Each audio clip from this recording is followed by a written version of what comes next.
नमस्ते, welcome parents, welcome to our YouTube channel ऑर्फिकी on demand. आज मैं आपको अपने इस चैनल के एक छोटे से सेगमेंट के बारे में बताने वाला हूं जिसका नाम है ऑर्फिकी नर्चर।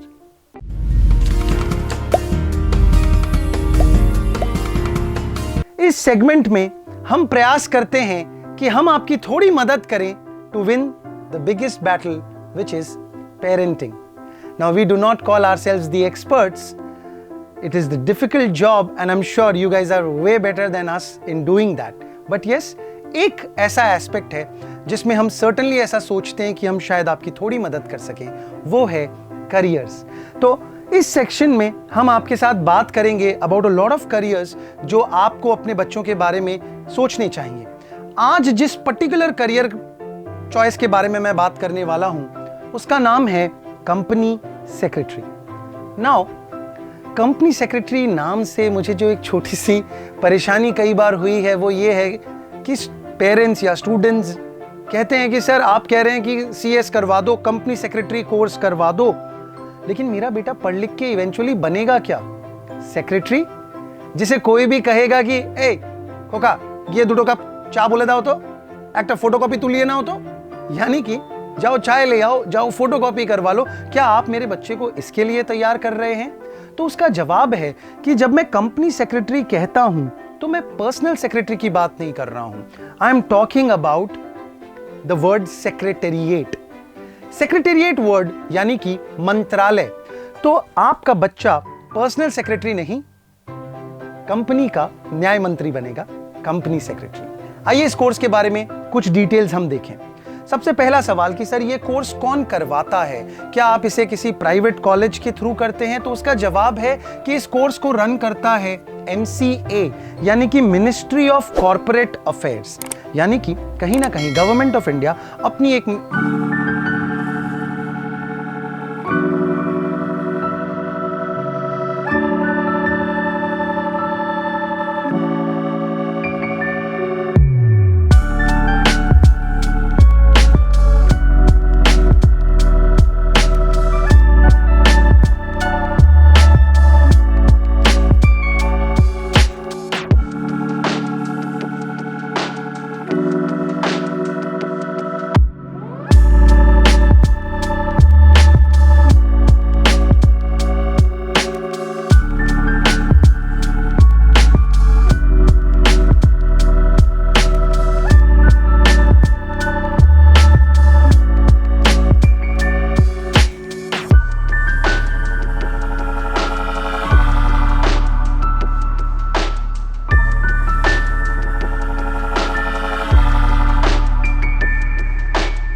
ऑफ 24 मंथ्स, जिसमें कि आप किसी कंपनी या फिर एक प्रैक्टिसिंग कंपनी सेक्रेटरी के पास ट्रेनिंग लेते हैं, जहां आपको इस पर्टिकुलर कोर्स से जुड़ी हुई जो प्रैक्टिकल चीजें हैं वो सीखने को मिलती है कि किस तरीके से आपको आगे काम करना है।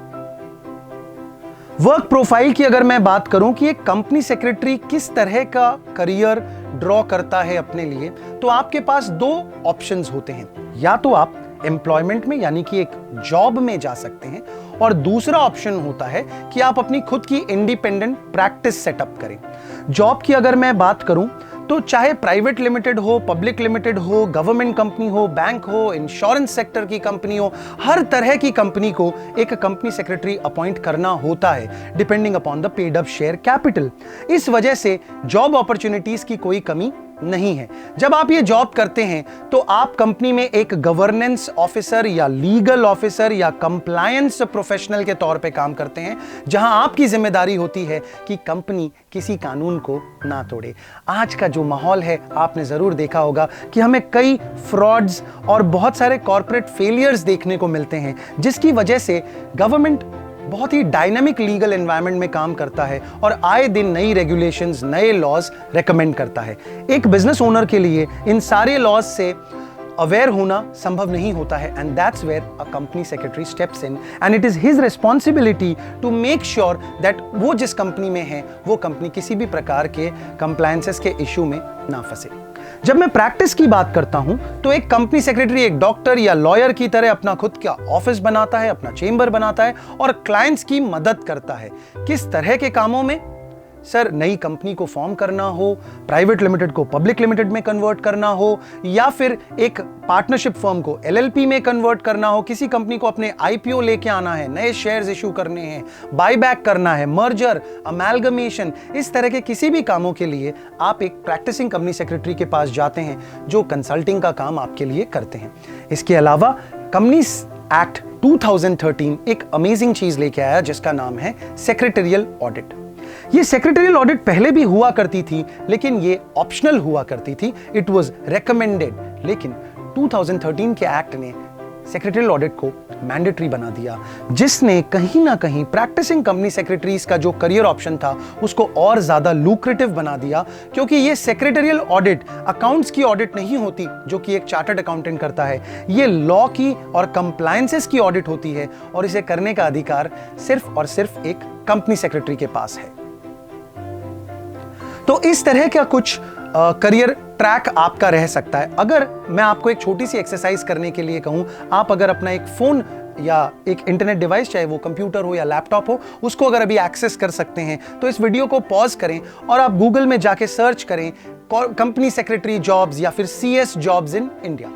जब आप उसे सर्च करते हैं तो आप शायद दूसरे या तीसरे लिंक पे ग्लासडोर नाम की इस वेबसाइट तक पहुंच जाएंगे, जहां पे आपको यह बताया जा रहा है कि कंपनी सेक्रेटरी जॉब्स की अगर हम एवरेज पे की बात करें तो वो कुछ 6,65,000 जैसा है। ऑफ कोर्स जब फ्रेशर स्टार्ट करते हैं वहां की ओपनिंग ज्यादा है, तो स्टार्टिंग सैलरी मिनिमम अगर हम बात करें तो भी 30-35,000 के आसपास होती है, और जैसे जैसे आपको अनुभव प्राप्त होता है, जैसे जैसे आप अपने काम में एक्सपर्ट होते हैं, this salary can go as high as 20 lakh, 30 lakh, 40 lakh. अगर मैं कुछ करंट लिस्टिंग्स आपको यहां पे दिखाना चाहूं तो आइए हम देखते हैं। We can see Tata Consultancy which is saying कि हम 64,000 से लेके 1,05,000 की रेंज में एक कंपनी सेक्रेटरी को ढूंढ रहे हैं। Similarly we can see Future Group which is talking about 40,000 to 1,69,000। Then you have a lot of other names. आपको यहाँ पे रिलायंस इंडस्ट्रीज दिखाई देगा, डेल टेक्नोलॉजीज दिखाई देगा, रॉबर्ट बॉश जो कह रहा है कि 24,60,000 पे करने के लिए वो तैयार हैं, SBI जो कह रहा है 29,04,000 की सैलरी ऑफर करने को वो तैयार हैं। यानी कि ऑफ कोर्स अगर आप अपने काम को अच्छे से सीखेंगे, अगर आप नॉलेज के लिए इस कोर्स में जाएंगे, तो किसी तरह की कोई लिमिटेशन नहीं है when it comes to remuneration. बहुत सारे आज के students, because we are living in a global village, तो ये एक बहुत बड़ा क्वेश्चन होता है कि सर इसका इंटरनेशनल रिकॉग्निशन कैसा है। तो मैं आपको एक एग्जांपल देता हूं ICSA लंदन के थ्रू।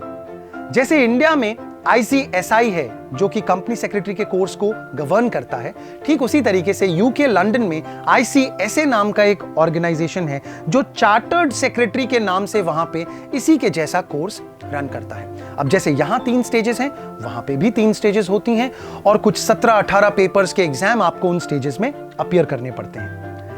नाउ बात करते हैं कि ICSI और ICSA ने एक MOU साइन किया जिसके तहत यह डिसाइड हुआ कि अगर कोई स्टूडेंट इंडिया में कंपनी सेक्रेटरी का कोर्स कंप्लीट करता है और उसके बाद में वो ICSA की सर्टिफिकेशन अवेल करना चाहता है या वो लंदन यूके में काम करना चाहता है तो उसे उन तीनों स्टेजेस के एग्जाम नहीं देने पड़ेंगे, उसे 17-18 पेपर्स में अपीयर नहीं करना पड़ेगा, उसे सिर्फ 4 पेपर का एग्जाम देना होगा और उसके साथ साथ वो ICSA के लिए भी सर्टिफाइड मान लिया जाएगा। आज ICSA ने अपने इस MOU को और भी 9 डिविजन्स में, जिसमें कि ऑस्ट्रेलिया, कनाडा एक्सेट्रा सारे देश कवर होते हैं, वहां पे भी एक्सटेंड कर दिया है। अगर एक NARIC जो अथॉरिटी है जो कि ग्लोबल सर्टिफिकेशंस को कंपेयर करती है और स्टैंडर्डाइज करती है, अगर उनकी बात सुने तो वो ऐसा कह रहे हैं कि जो CS एग्जीक्यूटिव प्रोग्राम है, यानी कि जो हमारी सेकंड स्टेज है, उसे UK क्वालिफिकेशंस और UAE क्वालिफिकेशंस ने एक बैचलर डिग्री का दर्जा दिया है।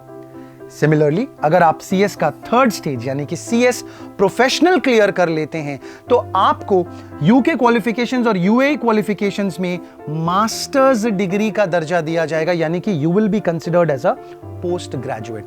तो इस तरह का इंटरनेशनल रिकॉग्निशन इस बॉडी का है। इनफैक्ट बहुत सारी कंट्रीज में ICSI के खुद के चैप्टर ऑफिसेज हैं। फॉर एग्जांपल दुबई में, जहां पे ICSI अपना खुद का चैप्टर ऑफिस रन करता है और वहां के स्टूडेंट्स इसी कोर्स को दुबई से अपीयर करते हैं और बिल्कुल एट पार ट्रीट करे जाते हैं। तो इंटरनेशनल रिकॉग्निशन के बारे में हमने बात करी। अब कुछ मिथ्स हैं जिन्हें मैं बस्ट करना चाहूंगा। ऐसा कई बार पेरेंट्स कहते हैं कि सर इसके लिए तो 12-14 घंटे हमारे बच्चे को पढ़ना पड़ेगा और इतना समय तो वो नहीं निकाल सकता। तो इसका जवाब ये कि 12-14 घंटा पढ़ना बिल्कुल भी जरूरी नहीं है इस कोर्स को करने के लिए। What is required is daily study, a gradual program wherein you religiously study for about 2 to 4 hours. That would be more than enough for you to not just ace this exam but clear it with flying colors and even score a national rank over here. ठीक है जी, तो 2 से 4 घंटे की अगर आप नियमित मेहनत करते हैं तो आप सर्टेनली इस कोर्स को क्लियर कर सकते हैं। दूसरी बात होती है कि सर मेरे रिलेटिव के, पड़ोसी के, कजिन के, नेबर के छोटे भाई की बेटी के जीजा जी ने ये कोर्स किया था और उनसे ये नहीं हुआ था तो जरूर ये बहुत डिफिकल्ट कोर्स होगा। Now, of course, that is not the best way to approach a career choice. आज अगर हम जानना चाहते हैं कि ये वाकई में बहुत मुश्किल है तो क्यों ना हम एक ऐसे व्यक्ति से बात करें जिसने इस कोर्स को क्लियर किया हो, जो इस कोर्स के बारे में जेन्युइनली जानता हो। वो आपका सही मार्गदर्शन करेंगे और आपको बताएंगे कि आपके लिए ये कोर्स मुश्किल है या आसान है। इसके लिए आप ऑफ कोर्स आप जिस कोचिंग क्लास में जाते हैं, आप जिस स्कूल में पढ़ते हैं, अगर आपको लगता है कि आपके टीचर्स आपकी मदद कर सकते हैं तो please reach out to them, take their help. In any case अगर आपको लगता है कि आप हमसे बात करना चाहते हैं तो of course you can write your questions in the comment section. You can also mail me at mukesh@orfiki.com। It is better to start such courses after graduation. ऐसा भी कुछ लोगों का कहना है कि नहीं सर अभी BCom पे फोकस करने देते हैं, अभी LLB पे फोकस करने देते हैं, BBA पे फोकस करने देते हैं, ये कोर्स ग्रेजुएशन के बाद कर लेंगे। आपको एक छोटी सी बात सोचनी चाहिए कि ऑफ कोर्स जिन लोगों ने इस कोर्स को बनाया, जो बॉडी इसे रन कर रही है, अगर उसने आपको एलिजिबल माना है कि आप क्लास 12 के साथ साथ एलिजिबल हो जाते हैं तो ऑफ कोर्स उन्होंने इस चीज को विजुअलाइज किया है कि इसकी पढ़ाई ऐसी मुश्किल नहीं है जिसके लिए आपको ग्रेजुएशन कंप्लीट करने की जरूरत हो। एंड मोर इंपॉर्टेंट, मैं हमेशा ये स्टूडेंट्स को कहता हूं कि आपको क्लास 12 के बाद ही शुरू करना चाहिए, क्योंकि क्लास 12 तक बाय डिफॉल्ट आपके अंदर एक एकेडमिक डिसिप्लिन होता है जहां पे कि आपको ये पता होता है कि मुझे दिन में इतना समय निकाल के पढ़ाई करनी है। कॉलेज में जाने के बाद हम नई बाइक, नया मोबाइल फोन, नए कपड़े और नए दोस्तों के बीच कहीं ना कहीं उलझ के रह जाते हैं और 3 साल कॉलेज की गटर मस्ती करने के बाद में, मेरा मतलब है कि मटर गश्ती करने के बाद में बहुत मुश्किल हो जाएगा आपके लिए उस एकेडमिक रिगर को, उस एकेडमिक डिसिप्लिन को वापस लेके आना। तो स्ट्रॉन्ग रिकमेंडेशन है कि आप क्लास 12 के बाद इसे शुरू करें। अच्छा, एक और बात होती है कि सर ये क्लेरिकल काम है जिसमें मुझे ऑफिस में बैठ के सिर्फ फाइलों और डॉक्यूमेंट्स से डील करना है, तो इस नोशन को भी मैं क्लियर करना चाहूँगा। देखिए, कंपनी सेक्रेटरी जो होता है अपना सबसे ज़्यादा समय बिताता है बोर्ड ऑफ डायरेक्टर्स के साथ में, जिनके साथ बात करने का और जिनके साथ काम करने का अवसर कंपनी के हर एम्प्लॉय को शायद नहीं मिलता है। अब आप खुद विजुअलाइज कीजिए, अगर आप इन टॉप नॉच लोगों के साथ इंटरैक्ट कर रहे हैं तो the kind of exposure you are going to get, the kind of learnings that you are going to get would certainly be unmatched. तो प्लीज इसे अपने दिमाग से निकाल दें कि ये क्लरिकल प्रोफाइल है, यहां पे आपको काफी मैनेजरियल एक्सपोजर भी मिलेगा। सो अगर मैं समराइज करते हुए आपको कुछ रीजंस बताऊं कि क्यों आपको ये कोर्स करना चाहिए, तो पहला है optimum utilisation of your graduation years. ये जो 3 साल है, यहाँ पे एकेडमिक रिगर रिलेटिवली कम होगा, तो आप उस टाइम पीरियड को अच्छे से यूज करें और इस दौरान एक प्रोफेशनल डिग्री अचीव करें। Good return on investment, because ये गवर्नमेंट ऑफ इंडिया के द्वारा संचालित कोर्स है, तो इसकी रजिस्ट्रेशन फीस, एग्जामिनेशन फीस, अगर मैं इन तीनों स्टेजेस की भी जोड़ दूं तो भी वो 40,000 रुपीज को एक्सीड नहीं करती है। तो आप ये समझ सकते हैं कि आपके लिए एक बहुत ही अच्छा वैल्यू फॉर मनी या गुड रिटर्न ऑन इन्वेस्टमेंट का ये कोर्स है।